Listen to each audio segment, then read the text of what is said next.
భద్రాద్రి కొత్తగూడెం జిల్లా పాల్వంచ చింతల చెరువు కట్ట జంగాల మఠం పరిధిలో ఉన్న అతి పురాతన శివాలయంకు ఎంతో విశిష్టత ఉంది. ఈ శివాలయాన్ని ఆత్మలింగేశ్వర స్వామి దేవాలయంగా పిలుస్తారు. ఈ దేవాలయం 7 దశాబ్దాల క్రితం కాకతీయ రాజులచే నిర్మించబడిందని పూర్వీకులు చెబుతున్నారు.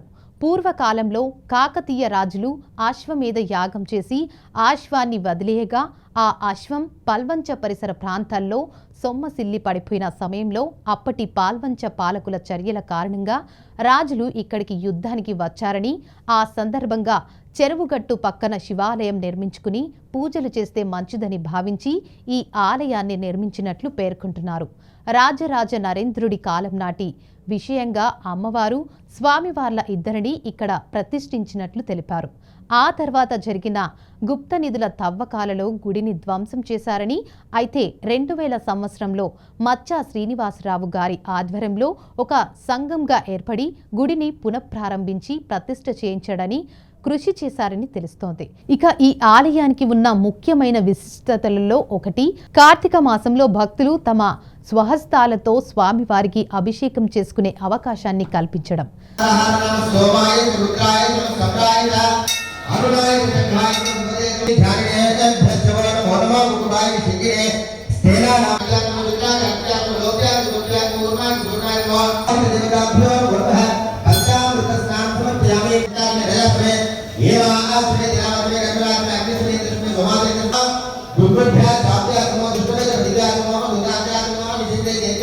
శివరాత్రి రోజున సూర్యకిరణాలు ప్రత్యక్షంగా స్వామివారిని అభిషేకించడం ఇక్కడ జరుగుతుంటుంది. కార్తీక మాసంలో ప్రతి సోమవారం ఉదయం 4 గంటల నుండి మహాన్యాసపూర్వక రుద్రాభిషేకం నిర్వహిస్తారు. అలాగే లక్ష దీపోత్సవం, లక్ష బిల్వార్చన మరియు స్వామివారికి ఊరేగింపు, కళ్యాణం వంటి కార్యక్రమాలు కూడా భక్తుల స్వహస్తాలతో నిర్వహిస్తారు. ఈ ప్రాచీనమైన విశిష్టమైన ఆలయం ఈ పరిసర ప్రాంతాల్లో ఉండటం అదృష్టంగా భక్తులు భావిస్తుంటారు. వాగర్ధాల సంపృక్తౌ వాగర్ధ ప్రతివర్తతే జగతః పితరౌ వందే పార్వతీ పరమేశ్వరు. మీరు వెనకాల చూస్తున్నటువంటి శివాలయం భద్రాద్రి కొత్తగూడెం పాల్వంచ మండలంలోని చెరువు కట్ట జంగాల మఠం కిందకి సంబంధించినటువంటి శివాలయం. దీనిని ఆత్మలింగేశ్వర స్వామి దేవాలయంగా పిలుస్తారు. ఇది కాకతీయ రాజులచే అనగా 7 దశాబ్దాల క్రితం నిర్మించబడినటువంటి అతి పురాతనమైనటువంటి శివాలయం. అప్పట్లో అశ్వమేధ యాగం చేసినటువంటి కాకతీయ రాజులు అశ్వాన్ని వదిలేయగా వచ్చి మన పాల్వంచ పరిసర ప్రాంతాల్లో సొమ్మసిల్లి పడిపోయినటువంటి కాలంలో పాల్వంచలో అప్పుడు ఉన్నటువంటి పాలకులు ఆ అశ్వాన్ని సాది పక్కన పెట్టిన కాలం చేత అప్పుడు ఆ రాజులు ఇక్కడికి యుద్ధానికి వచ్చి అప్పుడు ఉన్నటువంటి పరిస్థితులను బట్టి చెరువు తటక్ పక్కన శివాలయం నిర్మించుకొని పూజలు చేసుకుంటే మంచిగుంటుందనే ఆలోచన ప్రకారం అప్పుడు రాజరాజ నరేంద్రుడు కాలం నాటి విషయంలో అమ్మవారు స్వామివారు ఇద్దరిని ఇక్కడ నెలకొల్పడం జరిగింది. ఆ తర్వాత జరిగిన గుప్త నిధుల తవ్వకాలలో గుడిని ధ్వంసం చేశారు. మొత్తది 2000 సంవత్సరంలో మచ్చా శ్రీనివాసరావు గారి ఆధ్వర్యంలో గుడిని పునఃప్రారంభించడానికి ప్రతిష్ఠ చేయించడానికి ఒక సంఘంగా ఏర్పడి ఇప్పటి వరకు దినదిన అభివృద్ధిగా చేసుకుంటూ ఇప్పుడు ఈ ఆలయం ఈ ఆవరణలో మీకు ముందరికి రావడం జరిగింది. ఈ ఆలయానికి ఉన్నటువంటి విశిష్టత ఏంటయ్యా అంటే, కార్తీక మాసం చక్కగా భక్తుల స్వహస్తాలతో స్వామివారిని అభిషేకం చేసుకునే అవకాశాలు ఏర్పాటు చేయటం.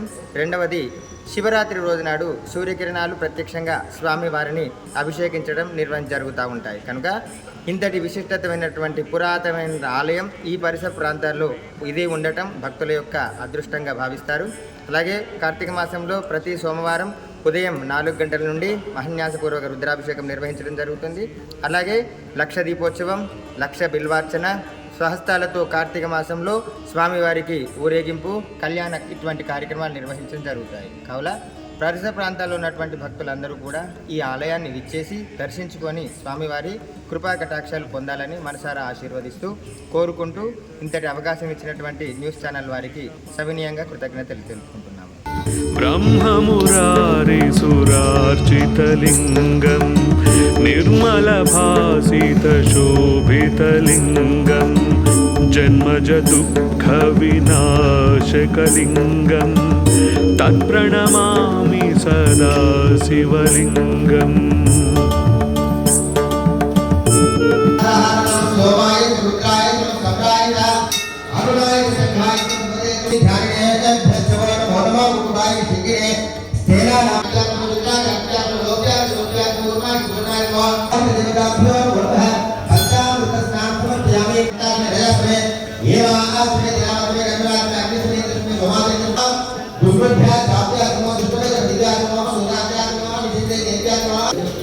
ఇప్పుడే చెప్పిన చేతులు వేయండి, చేతులు తీసుకోండి.